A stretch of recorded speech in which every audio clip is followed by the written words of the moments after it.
Hi friends, இன்றைக்கி நம்ம மெஸ்ஸுக்கு வந்து இது வெலை மீன் எடுத்தோம்.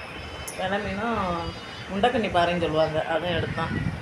க்ளீன் பண்ணியாச்சு, நல்லா க்ளீன் பண்ணி அலசி நல்லா எடுத்து வச்சாச்சு. இதை க்ளீன் பண்ணவே இப்போ அரை மணி நேரத்துக்கு மேலே ஆயிடுச்சு. நல்லா சுத்தமாக க்ளீன் பண்ணியாச்சு. இதில் அப்படியே மஞ்சப்பொடி இதுகளை தடவி மஞ்சப்பொடி போட்டு அலசிட்டு மிளகாப்பொடி இதுகளை போட்டு அப்படியே பொரிச்சிட வேண்டியதான். இதுதான் முண்டக்கண்ணி பாறைன்னு சொல்லுவாங்க, நல்லாயிருக்கு. இது வெலை மீன், நல்லா பெருசு பெருசாக இருக்குது. இன்றைக்கி நம்ம மெஸ்ஸில் இதுதான் சாப்பாடு, பொரிக்கிறது மீன்.